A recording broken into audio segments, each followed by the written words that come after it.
साल 2024 शुरू हो चुका है और अपने साथ बहुत सारी उम्मीदें और बहुत सारी आशाएं लेकर आया है।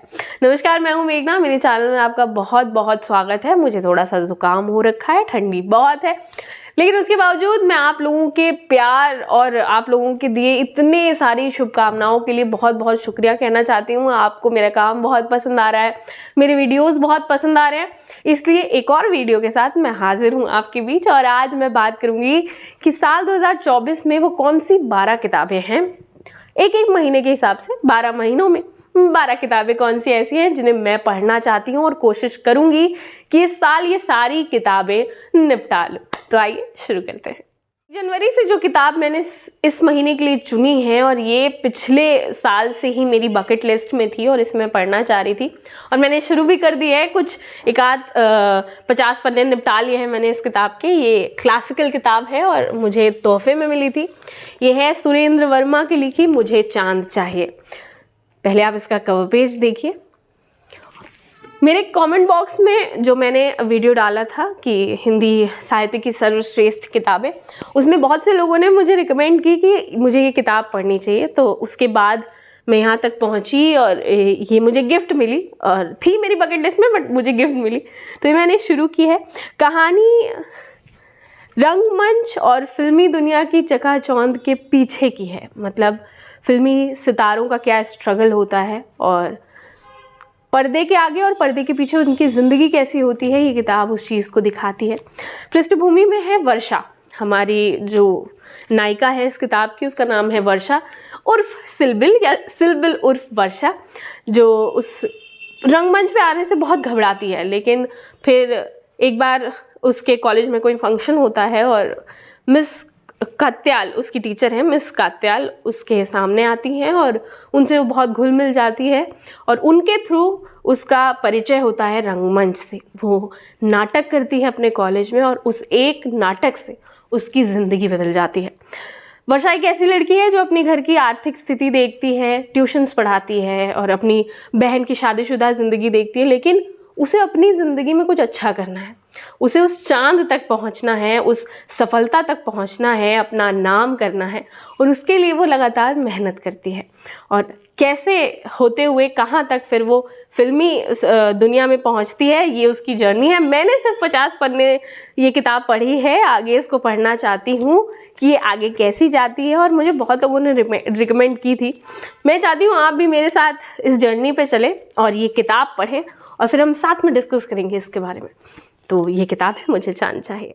साल का दूसरा महीना यानी फरवरी, उसके लिए जो किताब मैंने चुनी है वो है मृणाल पांडे की लिखी हुई माया ने घुमायो। इसका कवर पेज बहुत आकर्षक है, बहुत रंग बिरंगा है। मैं किताब खोल के दिखाऊं तो ये देखिए, बहुत सुंदर है। और इसके फ्रंट पेज पे ही लिखा हुआ है बच्चों को न सुनाने लायक बाल कथाएं। ये अपने आप में बहुत आकर्षक है कि ऐसी कौन सी बाल कथाएं हैं जिन्हें बच्चों को ही नहीं सुनाया जा सकता। तो जब मैं इस किताब के बारे में पढ़ रही थी, देख रही थी, तो मुझे पता चला कि मृणाल पांडे का मानना है कि जो लोक कथाएं चली आ रही हैं वो महिलाओं के द्वारा ही पीढ़ी दर पीढ़ी सुनाई जाती हैं। अलग अलग पीढ़ियों की महिलाओं ने अपने समय और अपने समाज के हिसाब से उन लोक कथाओं को मोल्ड कर दिया है, मतलब उन लोक कथाओं को अपने हिसाब से सुनाना शुरू कर दिया है।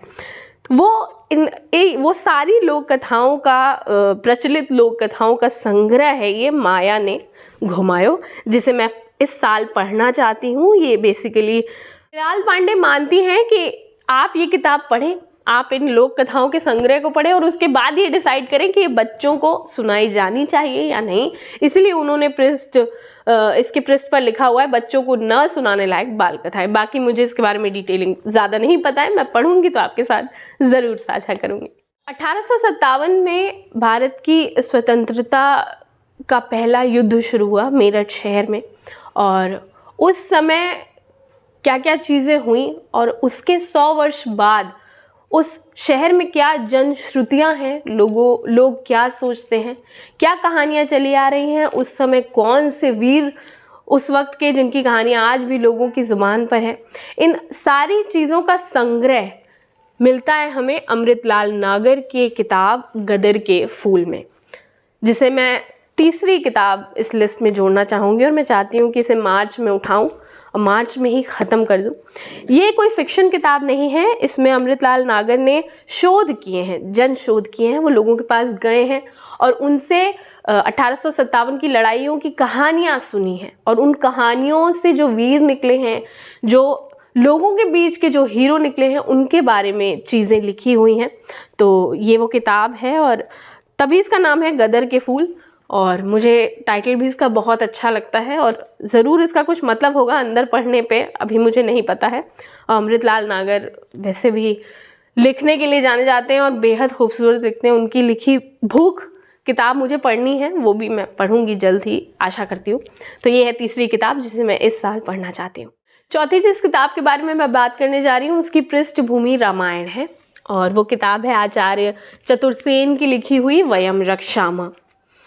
जब इस किताब को पढ़ा मैंने तो थोड़ा बहुत पाया कि ये उस वक्त की कहानी है जब बहुत सारा रक्तपात हो रहा था, खून खराबा हो रहा था। रावण का ये मानना था कि ये सब तभी रुक सकता है जब लोग उसकी संस्कृति अपना लें। उसकी संस्कृति का नाम था रक्षामः। तो वो जहाँ भी जाता था देश और दुनिया में, वहाँ इस संस्कृति का प्रचार प्रसार करता था, और इस संस्कृति का नारा था वयम रक्षामः, यानी हम रक्षा करेंगे। वो लोगों से कहता था कि वो उसके साथ जुड़ जाएं, उसकी संस्कृति से जुड़ जाएं, तो वो उन सब की रक्षा करेगा। तो इसी के इर्द गिर्द रची ये कहानी है वयम रक्षामः, आचार्य चतुर्सेन की बहुत पॉपुलर और हिंदी साहित्य की बड़ी जानी मानी रचना है ये, जिसे मैं इस साल निपटाना चाहती हूँ, और कोशिश करूँगी कि इसे पढ़ लूँ इस साल।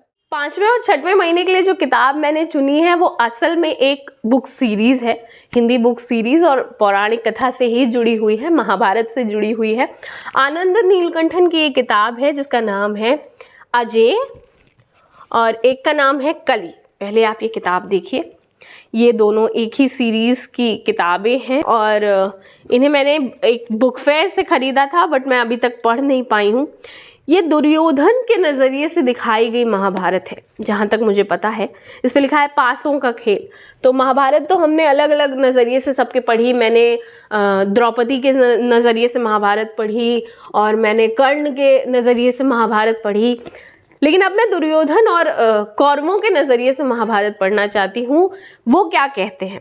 और दुर्योधन की महागाथा के बाद कली का उदय, इसके बारे में मुझे ज़्यादा कुछ ज्ञात नहीं है, मगर मैं जब पढ़ूंगी तो होपफुली कुछ अच्छा ही निकल के आएगा। और ये पिछले आने वाले 2 महीनों के लिए ये है 5वीं और 6वीं किताब, भाग 1 भाग 2, जिसे मैं इस साल निपटाना चाहती हूँ, और बहुत बहुत वेट कर रही हूँ मैं इस किताब को पढ़ने का। 7वीं जो किताब है इस फहरिस्त में, वो उसके बारे में मुझे ज़्यादा नहीं पता है, लेकिन मैं बहुत एक्साइटेड हूँ इस किताब को लेकर, क्योंकि बस मैं एक्साइटेड हूँ। ये किताब में शाहरुख खान का जिक्र होता है, और मैं शाहरुख खान की बहुत बड़ी फ़ैन हूँ। तो ये वो किताब है, ये है श्रेयाना भट्टाचार्य की किताब है महिला नॉमिक्स, उम्मीद, उन्नति और शाहरुख खान। मुझे ये तो पता है कि ये शाहरुख खान के बारे में किताब नहीं है, ये किताब है महिलाओं के बारे में, उनके सशक्तिकरण के बारे में, उनके डेवलपमेंट के बारे में। लेकिन राइटर ने लेखक ने इसे शाहरुख खान से किस तरह जोड़ना है, ये देखना बहुत दिलचस्प होगा। ये किताब हिंदी अनुवादित है, सुचिता मित्तल ने इसका हिंदी अनुवाद किया है, बेस्ट सेलिंग किताब है। तो मैं इसे पढ़ना चाहती हूँ कि क्या है, और महिलाओं से जोड़ते हुए शाहरुख खान का जिक्र इसमें क्यों आया है। तो अगर आपने पढ़ी हो तो मुझे कमेंट सेक्शन में बताइए कि ये किताब किस बारे में है। बाकी मैं इस साल पढ़ूंगी तो मैं ज़रूर आपसे साझा करूँगी कि ये क्या है। मैं सोच रही थी कि इस साल एक बायोपिक भी निपटाऊं, लेकिन मेरी बायोपिक में मेरी पसंद थोड़ी अलग है, और इस साल मैं बायोपिक पढ़ना चाहती हूँ गुरुदत्त साहब की। जाने माने फिल्म मेकर, बेहद उम्दा कलाकार, और उनकी मौत का रहस्य आज तक कोई जान नहीं पाया, और मैं उनके बारे में पढ़ना चाहती हूँ। और ये यासिर उस्मान साहब की लिखी किताब है गुरुदत्त, एक अधूरी दास्तान। और देवानंद से लेकर Hindustan times, Asian voice, business standards, the times of India, news 18 सब ने इसके रिव्यूज़ किए हैं, और बहुत अच्छे रिव्यूज़ दिए हैं। तो मैं पढ़ना चाहती हूँ गुरुदत्त साहब की जर्नी को। मैंने इसे शुरू किया था कुछ दिन पहले, लेकिन मैं पूरा नहीं कर पाई। तो मैं यहाँ तक पहुँची हूँ कि जब वो अपना बंगला गिरवा रहे थे, और कहते हैं कि साहब बीवी और गुलाम जो फिल्म बनाई थी गुरुदत्त साहब ने, कुछ उनकी ज़िंदगी से मिलती है, कुछ एक इंसिडेंट। तो क्या है ये, बहुत सिनेमा के दिग्गज की कहानी और पर्दे के पीछे वो कैसे थे, ये जानना बेहद दिलचस्प रहेगा। तो मैं ये इस साल पढ़ना चाहती हूँ, गुरुदत्त एक अधूरी दास्तान। एनिमल फार्म मैंने किताब पढ़ी थी जॉर्ज ऑरवेल की, और उसके बाद मैं उनकी एक और क्लासिक किताब तक पहुँची जिसका नाम है 1984। ये हिंदी अनुवाद किया है इसका मंजुला डोभाल ने, और ये इसका कवर पेज है, देखिए। ये विश्व युद्ध के आसपास के समय की कहानी है, और उस समय क्या हुआ करता था, कैसे लोगों पे नज़र रखी जाती थी, उन्हें कैसे ट्रीट किया जाता था, उनके साथ कैसा व्यवहार होता था, वो कहाँ जा पाते थे, अपनी मर्ज़ी से रह पाते थे या नहीं, ये सारी दास्तानों को मिला के इस किताब में लिखा गया है। मैंने इसके रिव्यूज़ पढ़े हैं, लोगों ने कहा ये किताब आपको सन्न कर देती है। तो मैं पढ़ना चाहती थी कि इसमें ऐसा क्या है, तो ये किताब मैं ले आई हूँ इस बार, और इस साल पढ़ूँगी और देखूँगी कि इतनी पॉपुलर क्यों है ये किताब, इस किताब में ऐसा क्या है। नॉन फिक्शन बहुत सारा हो गया, तो मैंने सोचा इस साल एक प्ले पढ़ लेती हूँ। पतली सी किताब है, और ये गिरिराज किशोर जी की लिखी है, घास और घोड़ा। मुझे नहीं पता इस किताब के बारे में ये क्या है और क्या है इसकी कहानी, क्या पृष्ठभूमि है, मैं कुछ भी नहीं जानती। और कभी कभी मुझे अच्छा लगता है जब आप किताबों में बिना कुछ जाने घुसते हैं, जब आपको कुछ पता होता है, थोड़ा भी आइडिया होता है कि इस किताब में ये है, इस किताब में वो है, तो आप घुसते हैं, आप कंफर्टेबल होते हैं। लेकिन जब आपको कुछ भी नहीं पता होता और आप बिल्कुल नई दुनिया में जाते हैं, तो वो एकदम अलग ही रोमांच होता है। और इसलिए मैंने ये किताब ये चुनी, और इसके बारे में मैंने कोई रिसर्च नहीं किया, आप विश्वास मानिए। ये मैं बस ऐसे ही पढ़ना चाहती हूँ कि क्या है। जहाँ तक मुझे लग रहा है ये घास और घोड़ा कुछ सरकाज़म होने वाला है, और देखते हैं आगे क्या होता है। तो इस साल मैं, पतली सी किताब है, एक सिटिंग की किताब है, और इसे मैं पढ़ूंगी। 110 पन्ने की किताब है, और देखूंगी इसमें क्या है। नान्या और आपका बंटी किताब पढ़ने के बाद मुझे बाल साहित्य पढ़ने का बहुत मन हुआ, और वैसी किताबें पढ़ने के बाद कुछ लाइट सा पढ़ने का मन हुआ। तो एक किताब मैंने मंगाई है, वो उस पर फिल्म भी बन चुकी है, और बहुत अच्छी फिल्म है। ये किताब है Charlie and the chocolate factory. हाँ, इसकी सेम नाम की ये बुक भी फिल्म भी आई है, माफ़ कीजिएगा। तो मैंने इसे मंगाया है, और ये बहुत सुंदर लग रही थी मुझे। इसका कवर पेज बहुत सुंदर लग रहा था। हाँ, किताबों को कवर से जज नहीं करना चाहिए, बट कभी कभी कर लेना चाहिए, मैं करती हूँ। तो ये मैं ले आई, ये रोल्ड डाल की किताब है, Charlie and the chocolate factory. कहानी तो मुझे पता है, फिल्म मैंने देखी है, लेकिन फिर भी मैं इसको पढ़ना चाहती थी। मैं देखना चाहती थी कि लेखक ने उस चॉकलेटी दुनिया को कैसे क्रिएट किया है अपनी एक पेन और एक पेन के माध्यम से, अपनी लिखावट के माध्यम से। तो ये किताब मैं इस साल निपटाऊंगी। प्यारी सी किताब है, स्वादिष्ट सी किताब है, और चॉकलेट के बारे में, तो इस साल मैं ये पढ़ूंगी। जितनी किताबें मैंने बताई, इनमें से कुछ ऐसे राइटर्स भी हैं जो नए हैं और नई राइटिंग की दुनिया में सफ़र शुरू कर रहे हैं। आप भी अगर अपनी कहानियाँ लिखना चाहते हैं, दुनिया तक पहुंचाना चाहते हैं, और आपको समझ में नहीं आ रहा है, तो पॉकेट FM ने एक नया वेंचर शुरू किया है, वो पॉकेट नॉवल नाम से। तो आप उनकी वेबसाइट पर जाकर वहाँ खुद एज अ राइटर रजिस्टर कर सकते हैं, और वहाँ अपनी कहानियाँ लिख कर लोगों तक पहुंचा सकते हैं ऑनलाइन। बाकी अगली किताब पर आते हैं। अगली किताब दिसंबर के लिए जो मैंने चुनी है, वो भी क्लासिकल नॉवल है, और इसका कवर पेज बहुत सुंदर है, बहुत सुंदर है। ये है लियो टॉल्स्टॉय की लिखी हुई अन्ना कैरेनिना, ये किताब है। और ये भी बहुत दिन से मेरे बकेट लिस्ट में है, मगर मैं इसे शुरू नहीं कर पा रही हूँ। मेरे पास इतनी किताबें हैं पढ़ने के लिए, लेकिन मैं शुरू नहीं कर पा रही हूँ। तो ये इस साल मैं चाहूँगी कि मैं ख़त्म करूँ और इसे पढ़ूँ और आप तक पहुँचाऊँ। ये कैसी किताब है, क्या है? ये हिंदी अनुवाद है, और लघु संस्करण लिखा है इसमें। हिंदी अनुवाद किसने किया वो नहीं लिखा हुआ है, एक सेकंड। हाँ, ओम प्रकाश शर्मा ने इसका अनुवाद किया है, मंजुल प्रकाशन से प्रकाशित है, और इसका कवर पेज बहुत बहुत बहुत सुंदर है। तो ये है दिसंबर की मेरी आखिरी किताब, और ये है वो 12 किताबें जो इस साल मैं पढ़ना चाहती हूँ। और पोथी बहुत ज़्यादा है, समय बहुत कम है, इतना कुछ लिखा जा रहा है, और कैसे पढ़ा जाए ये समझ नहीं आ रहा। समय की बहुत अभाव है समय का, और लेकिन मैं पूरी कोशिश करूँगी कि इस साल ये 12 किताबें तो निपटा ही दूँ। इनके अलावा भी 2-4 अगर निपट गई तो बहुत मज़ा आने वाला है। बाकी आप इस साल कौन सी किताबें पढ़ना चाहते हैं मुझे कमेंट सेक्शन में ज़रूर बताइएगा। कौन सी पढ़ चुके हैं, कौन सी प्लानिंग कर रहे हैं, इनमें से कौन सी किताब पढ़ना चाहेंगे मुझसे ज़रूर साझा कीजिए।